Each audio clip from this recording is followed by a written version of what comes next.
A very good morning to all my dear students. In our last class, we have started the topic types of companies, right? We have completed private limited company and public limited company. Private limited company is any company which restricts the right to transfer the shares and in which minimum 2 members and maximum 200 members can work, and it does not invite general public to subscribe to the securities. And in case of public limited company, it has no restriction on transfer of the share. It attracts money from general public, and also maximum, there is no limit for maximum number of members in case of a public limited company, right? Minimum there can be 7 members, but maximum की कोई भी limit नहीं थी.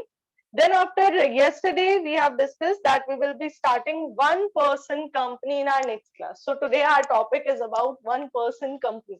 हमें पढ़ना है कि one-person company क्या होता है. देखिए, Companies Act 2013, Companies Act 2013. वैसे तो एक्ट कब बना था? 2015 में बना था, बट एक्ट में अमेंडमेंट होके न्यू एक्ट आया 2013 के अंदर. तो 2013 ने एक न्यू फॉर्म ऑफ बिजनेस के बारे में बताया, that is one person company. इसने कहा apart from forming a public और private limited company, you can start a new form of business that is known as one person company. Now have a look. What is the meaning of one person company? An OPC means a company with only one person as its member. ऐसी company जिसमें member एक ही इंसान होता है, केवल one individual person will be treated as member. यानी एक से ज्यादा मेंबर्स नहीं होंगे. सिर्फ कितना मेंबर होंगे? Only one. एक ही मेंबर होगा. आप देखिए, ओनली सिंगल मेंबर. आगे देखें जरा, क्या रिक्वायरमेंट है हमारे सिलेबस में. ये बहुत थोड़ा सा है, हमें बहुत लिमिटेड पढ़ना है वन पर्सन कंपनी के बारे में. जब आप हायर स्टडीज में जाएंगे तो इसको बहुत डिटेल में पढ़ेंगे. Requirement for a one person company. India में अगर मैं कंपनीज एक्ट की बात करूं तो केवल वही person one person company start कर सकता है. पहला, जो एक नेचुरल पर्सन हो, यानी कोई organisation one person company start नहीं कर सकती, एक नेचुरल ह्यूमन बीइंग स्टार्ट कर सकता है. दूसरी बात, the person must be a Indian citizen. वो इंडिया का सिटीजन होना चाहिए और इंडिया में ही रहना चाहिए. अगर किसी को इंडिया में वन पर्सन कंपनी स्टार्ट करनी है तो उसकी कंपल्सरी कंडीशन है, पहली ये कि वो एक नेचुरल ह्यूमन बीइंग होना चाहिए, और दूसरी ये कि वो पर्सन इंडिया का नॉर्मल सिटीजन होना चाहिए और वो इंडिया में ही रहता हो. तभी वो इंडिया में वन पर्सन कंपनी स्टार्ट कर सकता है. तो ये बेसिक रिक्वायरमेंट है जो एग्जामिनेशन में आती है. Who can form a job one person company? तो आपको बोलना है it can be formed by a natural person who is an Indian citizen and resides in India. रहता भी इंडिया में और है भी इंडियन. आगे देखिए क्या लिखा हुआ है. ओपीसी से रिलेटेड दो रूल्स आपको बताए हुए हैं. Rule number 1, no person shall be eligible to incorporate more than one OPC or become nominee in more than one such company. ये कह रहे हैं किसी के पास भी ये राइट नहीं होगा कि वो एक से ज्यादा वन पर्सन कंपनी ओपन करे. अगर मैंने एक ओपीसी ओपन कर लिया है तो अब मैं एक और वन पर्सन कंपनी सेटअप नहीं कर सकती. यानी एक पर्सन के पास एक ही वन पर्सन कंपनी को स्टार्ट करने का राइट होता है, वो एक से ज्यादा स्टार्ट नहीं कर सकता. And I can't even become the nominee of any other one person company. Nominee समझते हैं? मैं अकेली मेंबर हूं तो मुझे किसी को नॉमिनी बनाना पड़ेगा, ताकि अगर मुझे कुछ हो जाए, मैं इनकेपेबल हो जाऊं, तो मेरी एब्सेंस में उस बिजनेस को संभाल सके कोई. तो ऐसे में एक इंडिविजुअल एक ही वन पर्सन कंपनी का ओनर या एक ही वन पर्सन कंपनी का नॉमिनी बन सकता है. Is it okay to everyone? चलिए आगे देखिए. Again this point is very important. Question पूछा जाता है, OPC to compulsory convert itself to private or public company in certain cases. ये कह रहे हैं कुछ स्पेशल केसेस होते हैं जिसमें वन पर्सन कंपनी को अपने आप को या तो प्राइवेट लिमिटेड कंपनी में कन्वर्ट करना पड़ता है या पब्लिक लिमिटेड में, जिसमें वो चाहे. दोनों में से किसी एक में कन्वर्ट करना पड़ेगा. कब कन्वर्ट करना पड़ेगा ये देखिए जरा. कब एक वन पर्सन कंपनी को खुद को प्राइवेट लिमिटेड या पब्लिक लिमिटेड में कन्वर्ट करना है. Number 1, when the paid up share capital of an OPC exceeds rupees 50 lakh or its average turnover during the relevant period exceeds 2 crore rupees, it shall cease to be entitled to continue as one person company. अगर मैं अकेली एक single member के form में एक one person company को operate कर रही थी, अब क्या हुआ, मेरी कंपनी की paid up share capital 50 lakh rupees से ज्यादा हो गई। इट मीन सारी कैपिटल पे सारा रिटर्न मुझे मिलना है, मैं अकेली मेंबर हूँ, सारे प्रॉफिट्स मैं एंजॉय करने वाली। ऐसे में गवर्नमेंट कहती है कि आपको अपनी कंपनी को या तो प्राइवेट कंपनी में कन्वर्ट करना पड़ेगा या पब्लिक कंपनी में। अगर आप एक वन पर्सन कंपनी चला रहे हो और आपकी कैपिटल, पेड अप कैपिटल जो है वो 50 लाख को क्रॉस कर चुकी है, तो आपको क्या करना पड़ेगा, अपने आप को कन्वर्ट करना, अपनी कंपनी को कन्वर्ट करना पड़ेगा। या अगर आपका average turnover, average annual turnover यानी सेल्स किसी भी रिलेवेंट ईयर में एक्सीड करता है ₹2 करोड़ को, मेरा जो सेल्स है, सेल्स टर्नओवर है वो 2 करोड़ से ज्यादा हो गया है किसी ईयर में, उस सिचुएशन में भी मुझे क्या करना पड़ेगा, अपने आप को एक पब्लिक या प्राइवेट कंपनी में कन्वर्ट करना पड़ेगा। ऑप्शन मेरे पास है, मैं चाहूँ तो पब्लिक कंपनी में कन्वर्ट करूं, मैं चाहूँ तो प्राइवेट कंपनी में कन्वर्ट करूं। यहाँ तक क्या आपको क्लियर है? टेल मी यस और नो। हमने ओपीसी के बारे में पढ़ा, तो ओपीसी में आपको ये याद रखना है कि कौन कौन सी तरीके से ओपीसी में बिजनेस किया जा सकता है और क्या क्या कंपल्सरी कंडीशन होती है ना, क्या कंपल्सरी कंडीशन है और किस तरीके से, किस कंडीशन से हम ये बिजनेस कैरी ऑन कर सकते हैं, ये आपको ध्यान में रखना है। चलिए आगे बढ़ते हैं। अब आपका नेक्स्ट टॉपिक है, ये टॉपिक 6 मार्क्स का क्वेश्चन आपको देके जाएगा। जब भी ये चैप्टर आ रहा है पेपर में, आप मान के चलिए इससे रिलेटेड ऑप्शन में क्वेश्चन आ सकता है 6 या 4 मार्क्स में, ठीक है, और सबसे इजी क्वेश्चन। ये आपको बोल रहे हैं प्रिविलेजेस और benefits of a private company over a public company. यानी पॉइंट का मीनिंग है कि अगर आप पब्लिक कंपनी को देखें और प्राइवेट कंपनी को देखें, तो प्राइवेट कंपनी को पब्लिक कंपनी के कंपैरेटिवली क्या क्या बेनिफिट्स मिलते हैं, what are the privileges that a private company enjoys over a public company. चलिए पहला प्रिविलेज रीड कीजिए और अपनी तरफ से एक्सप्लेनेशन दीजिए। कौन रीड करके एक्सप्लेन कर सकता है, जल्दी बताइए। पहला पॉइंट क्वाइट सिंपल, बहुत इजी सा पॉइंट है। वेट फॉर अ सेकेंड, आपकी स्क्रीन से गायब हो गया है point. Yes here it is, be quick everyone. आप सबने पढ़ा है ये कल की क्लास में।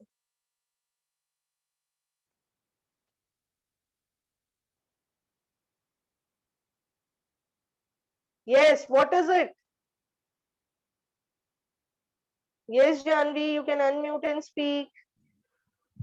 Ma'am in private company 2 members form कर सकते हैं कंपनी को, लेकिन पब्लिक कंपनी में 7 मेंबर्स होने चाहिए minimum.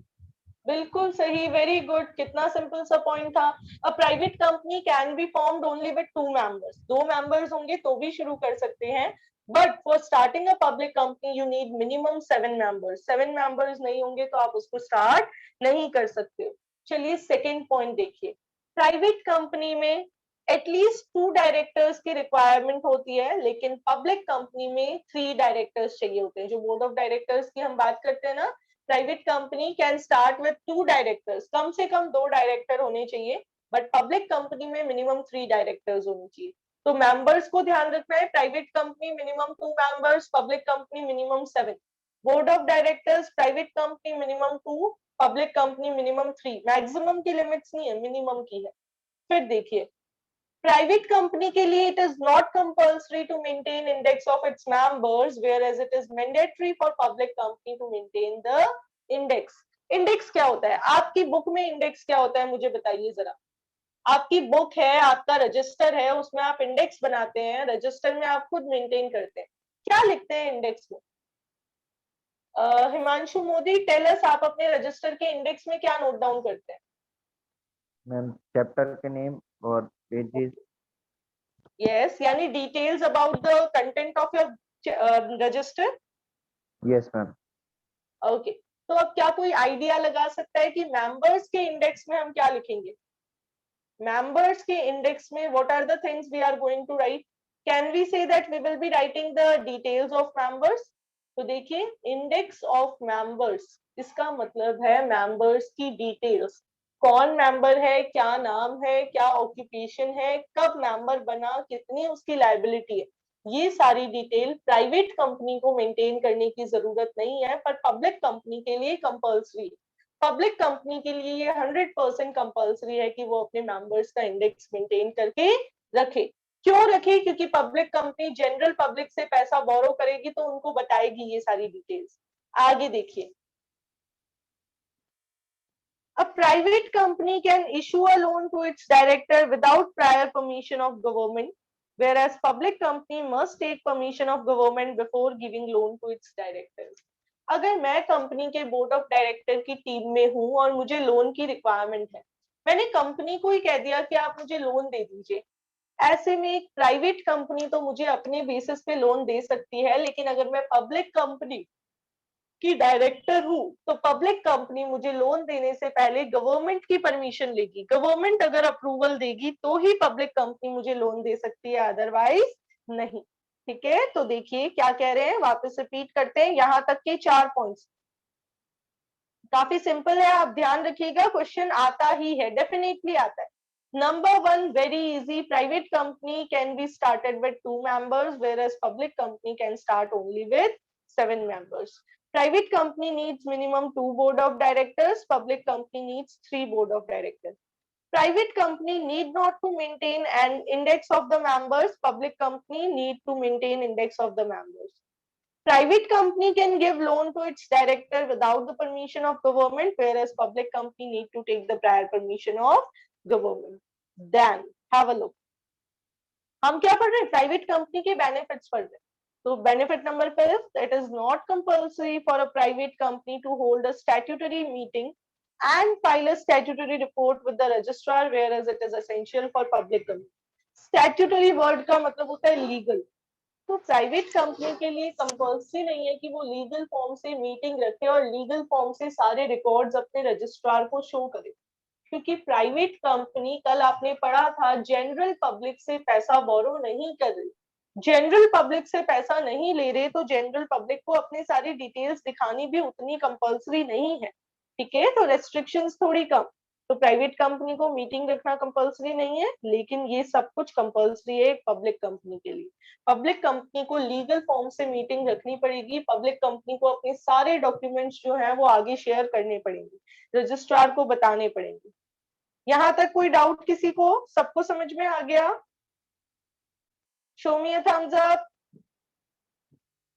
We have discussed 6 points of difference between private company and public company. Basically, these can be written in the form of difference also, and these are the privileges of private company over public company. आगे देखिए जरा। Number 7, it is not necessary for private company to issue a prospectus. अच्छा, एक point रह गया है, 6 point रह गया है, स्किप हो गया है। Number 6, there are no restriction on number, appointment and remuneration of directors in private company, whereas there are many restrictions on appointment, number and remuneration of directors of public company.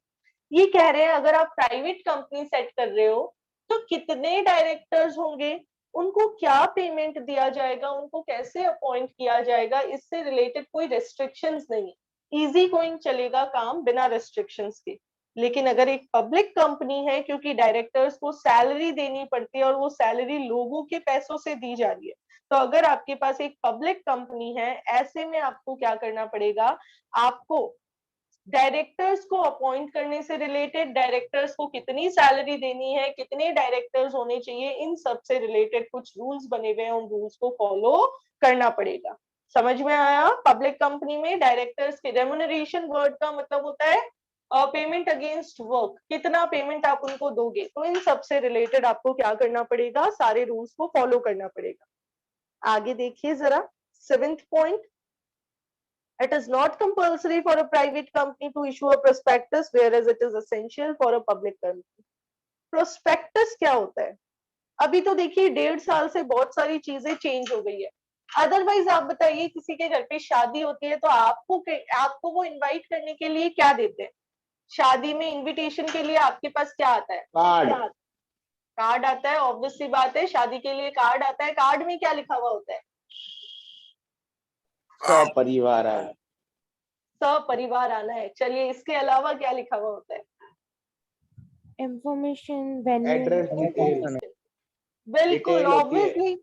हाँ, detail होती है, किसकी शादी है, किसके साथ है, किसके बच्चे हैं, ननियाल वाले कौन है, ददियाल वाले कौन है, और साथ में शादी कहाँ है, कितने बजे बारात आएगी, क्या क्या होगा, ये सारी चीजें उसमें मेंशन की हुई होती है, right.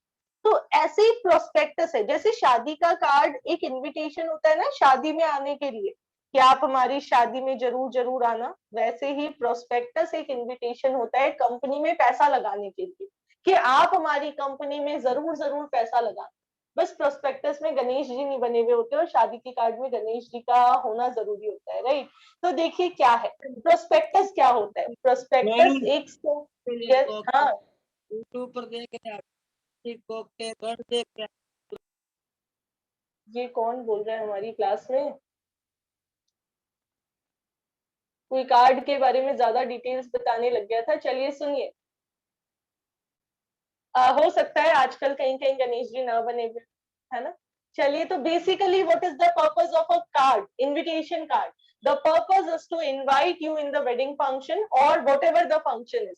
In the same way, prospectus is a simple invitation which is given by the company to general public, so that public can subscribe to the securities of company. अच्छा, कार्ड आता है तो क्या जरूरी है हम शादी में जाते हैं? नहीं। सपरिवार लिखा हुआ होता है, क्या जरूरी है हम सपरिवार जाएं? नहीं, जरूरी नहीं। हो सकता है हम बहुत एक्साइटेड हो तो जाएं, और हो सकता है फॉर्मेलिटी बेसिस पे एक दो जना चला जाए, राइट। तो वैसे ही प्रोस्पेक्टस कंपनी ने इशू कर दिया, जरूरी नहीं है हम कंपनी में पैसा इन्वेस्ट करें। कंपनी तो सिर्फ हमें डिटेल बता रही है कि हम आपका पैसा इस पर्पज से चाहते हैं, आप पैसा इन्वेस्ट करोगे तो हम आपको इतना रिटर्न दे पाएंगे and these things.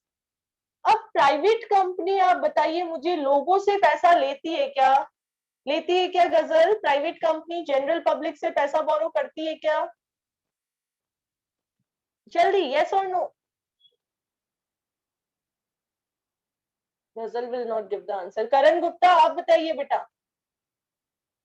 Ma'am private companies ma'am नहीं लेती जनरल उनसे। पब्लिक से नहीं लेती ना, तो क्या उनको इनविटेशन कार्ड देना है? मुझे आपको बुलाना ही नहीं है शादी में, तो मैं आपको इनविटेशन कार्ड दूंगी क्या? No ma'am.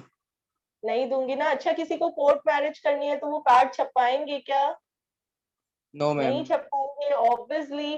तो वैसे ही प्राइवेट कंपनी के लिए प्रोस्पेक्टस इशू करना जरूरी नहीं है, लेकिन जिनको सबको शादी में बुलाना है उनको तो कार्ड छपवाना ही पड़ेगा। तो पब्लिक कंपनी को सबको पैसा सबसे अट्रैक्ट करना है तो उसको प्रोस्पेक्टस प्रिंट करवाना पड़ेगा। तो देखिए क्या लिखा हुआ है, प्राइवेट कंपनी के लिए प्रोस्पेक्टस इशू करना जरूरी नहीं है, बट पब्लिक कंपनी के लिए तो जरूरी है। आगे देखिए क्या कह रहे हैं आपको। Private company can start its business, commence word का मतलब होता है स्टार्ट करना। कमेंस वर्ड जो लिखा हुआ है ना आपके लिए, इसका मीनिंग होता है स्टार्ट करना। तो private company can commence it business after getting certificate of registration, whereas public company can start business only after receiving certificate of commencement of business. आप आगे पढ़ोगे formation of joint stock company का procedure. ये point आपको छोटी सी बात बता रहा है कि प्राइवेट कंपनी को जैसे ही रजिस्ट्रेशन सर्टिफिकेट मिल जाता है, उसकी कंपनी रजिस्टर हो जाती है, तो वो अपना बिजनेस स्टार्ट कर सकते हैं। लेकिन पब्लिक कंपनी को रजिस्ट्रेशन करवाने के बाद certificate of commencement of business भी ऑब्टेन करना पड़ता है। कैसे ऑब्टेन करते हैं, क्या होता है सर्टिफिकेट, ये सारी चीजें हम पढ़ेंगे आगे इसी चैप्टर में। अभी तो 8 प्रिविलेजेस में से आपको 6 प्रिविलेजेस तो ऐसे होने चाहिए कि रात को भी पूछ ले, याद हो। कैसे? नंबर 1, प्राइवेट कंपनी में कितने मेंबर्स होते हैं? चलिए आप बताते जाइए वन बाय वन, जो पॉइंट्स आपको आते हैं प्रिविलेजेस, जल्दी जल्दी। First point, who will speak? Yes Karan. Ma'am 2 to 200 member.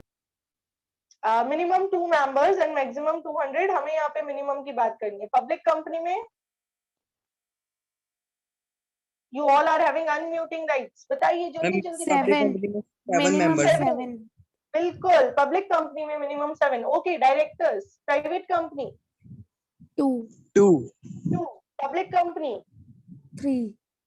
3। Index of member किसको बनाना पड़ता है? Public. पब्लिक के लिए कंपल्सरी है, प्राइवेट के लिए कंपल्सरी नहीं।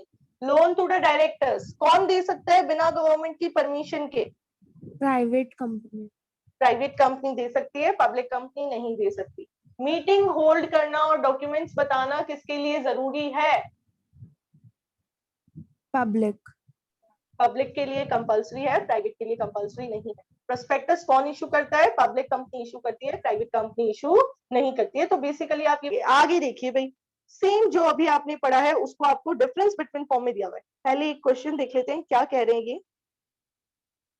Bharat private limited was promoted इन 2005 में भारत प्राइवेट लिमिटेड एक कंपनी शुरू की गई, 5 दोस्तों ने मिलकर शुरू।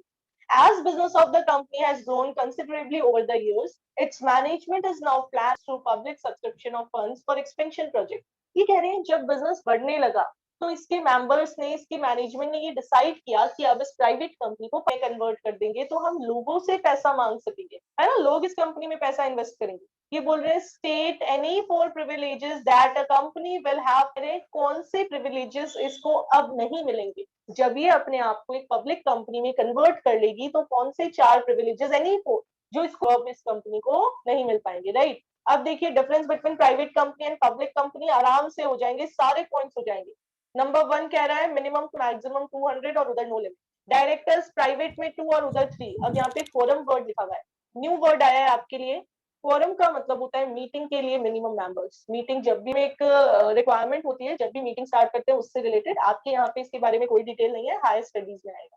Invitation to general public, private company court marriage करती है, किसी को नहीं बुला, है ना, प्रोस्पेक्टस इशू करती है। अब जब कोर्ट मैरिज कर रहे हैं तो कोई प्रोस्पेक्टस इशू नहीं करना, लेकिन जब हम सबको बुला के शादी कर रहे हैं तो प्रोस्पेक्टस इशू करना पड़ेगा। तो थर्ड और फोर्थ प्राइवेट कंपनी नहीं करती है बिना परमिशन के, तो पॉसिबल ही नहीं है शेयर ट्रांसफर करना, पब्लिक कंपनी में पॉसिबल है।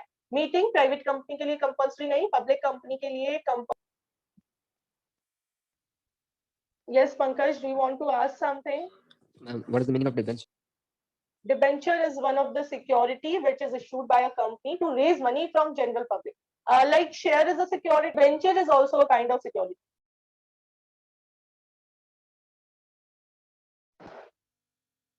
Okay, all right. चलिए आगे बढ़ते हैं। So next one, index of member, private को नहीं बनाना, पब्लिक को बनाना है। लीगल फॉर्मेलिटीज, प्राइवेट पब्लिक को बहुत सारी लीगल फॉर्मेलिटीज पूरी करनी पड़ती है। फिर कंपनी और कोऑपरेटिव सोसाइटी में difference, you will go with it by yourself. Company और पार्टनरशिप में डिफरेंस आपको खुद पढ़ना है। और ये ऑफ बिजनेस ऑर्गेनाइजेशंस, एक ओवरऑल रिवीजन सारे फॉर्म्स का, इसको हम अभी कंप्लीट कर लेते हैं आज की क्लास में। कल वापस नया टॉपिक होगा फॉर्मेशन ऑफ जॉइंट्स। आप पढ़ोगे कैसे आप कंपनी फॉर्म ऑफ बिजनेस को स्टार्ट कर सकते हो। अभी देखिए, अगर मैं फॉर्मेशन की बात करूं, हमने 5 फॉर्म्स ऑफ बिजनेस पढ़े। सोल ट्रेड, पार्टनरशिप इजी है, कोई रजिस्ट्रेशन नहीं है। इसका भी इजी है, रजिस्ट्रेशन ऑप्शनल है। इसका भी इजी है, कोई रजिस्ट्रेशन नहीं करवाना। कोऑपरेटिव सोसाइटी में रजिस्ट्रेशन करवाना है बट सिंपल करवाना कंपलसरी है और प्रोसीजर बहुत ही लेंथी है। तो क्या फर्स्ट पॉइंट आप सबको समझ में आ गया? चलिए सेकेंड पॉइंट की बात करते हैं।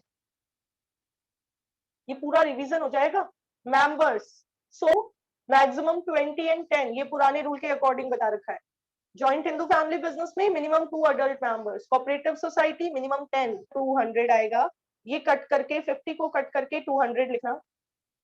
और पब्लिक कंपनी में मिनिमम को चेंज करना, गलतियां हैं कुछ यहाँ पे, minimum 7। And capital contribution, sole trade एक पर्सन होता है, लिमिटेड पैसा लगा पाता है। पार्टनरशिप में लिमिटेड होता है बट सोल ट्रेड के कंपैरेटिवली थोड़ा सा ज्यादा। जॉइंट कोऑपरेटिव सोसाइटी में हमेशा पैसा कम होता है, सबसे ज्यादा पैसा किसमें होता है? कंपनी फॉर्म ऑफ बिजनेस में। कंपनी में बहुत सारा पैसा है, आराम से पैसा है, पॉइंट कर सकती। लायबिलिटी, क्या आप सबको पॉइंट समझ में आ रहा है? लायबिलिटी वाला, सोल ट्रेडर की अनलिमिटेड, पार्टनर्स की unlimited, joint Hindu family business में कटेड, बाकी सबकी limited. And in case of cooperative society and company, the liability of all the people will be limited. Management and control, sole trade में वो trader अकेला manage. Joint Hindu family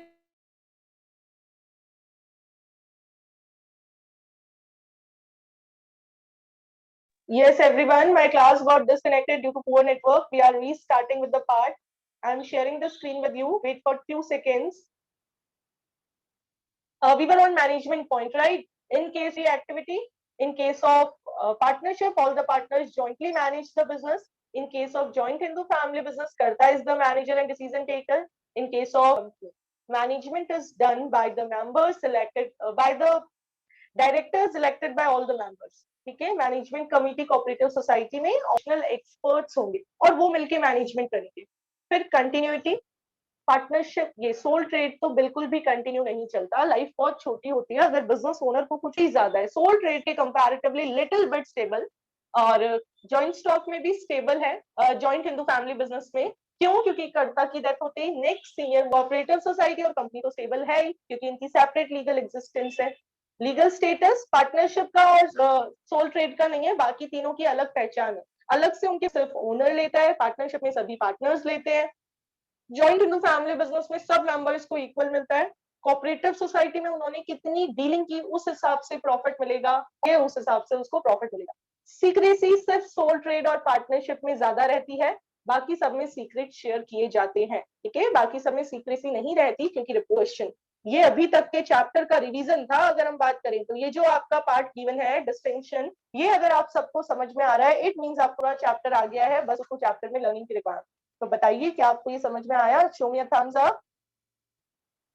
so your first task is, आपका आज का पहला task है आपको ये लर्न करना है, इसको पॉइंट्स लर्न करना और इन 5 बेसिस पे इसको बना के देखो। अभी देखिए नेक्स्ट टॉपिक हमारा क्या होने वाला है, जॉइंट स्टॉक कंपनी का फॉर्मेशन, जिसके अंदर 4 स्टेजेस होती है। कितनी स्टेजेस? 4। कौन कौन सी? क्रिएशन कहा जाता है, कैपिटल सब्सक्रिप्शन जिसमें पैसा अरेंज किया जाता है, एंड कमेंसमेंट ऑफ बिजनेस। ये 4 स्टेजेस होती है किसी भी कंपनी को स्टार्ट करने के लिए। हमें चारों अंदर you will read 6 points, then incorporation stage के अंदर you will read 4 points, capital subscription stage के अंदर again you will read 6 points, and then 4 in commencement के अंदर 20 पॉइंट्स। ठीक है, तब हमारा कंप्लीट होगा कि कैसे एक जॉइंट स्टॉक बिजनेस को स्टार्ट किया जा सकता है, जॉइंट स्टॉक कंपनी को। Yes, Pankaj, you can unmute and speak. Ma'am, please do explain company limited by guarantee and company limited by shares. Yes, sure. Wait for a second.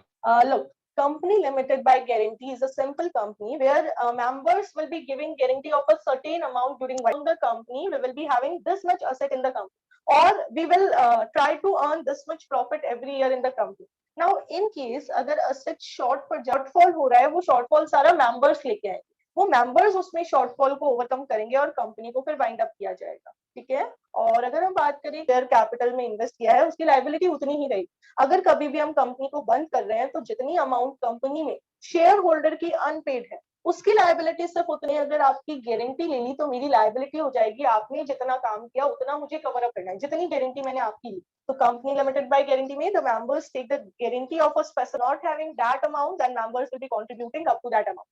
And in case of limited by shares, I haven't given any guarantee. I have only purchased shares of the company. So my liability will be, is it okay, or do you need any example also? Okay, all right.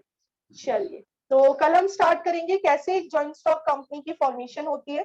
तब तक यहाँ तक अच्छे से learn करने पड़ा था ना पॉइंट में कि formation of joint stock company is quite lengthy, तो उस लेंथी प्रोसेस को समझने में तो टाइम लगेगा। ठीक है, तो हम उसको अच्छे से समझें। Okay everyone, have a nice day, enjoy yourself.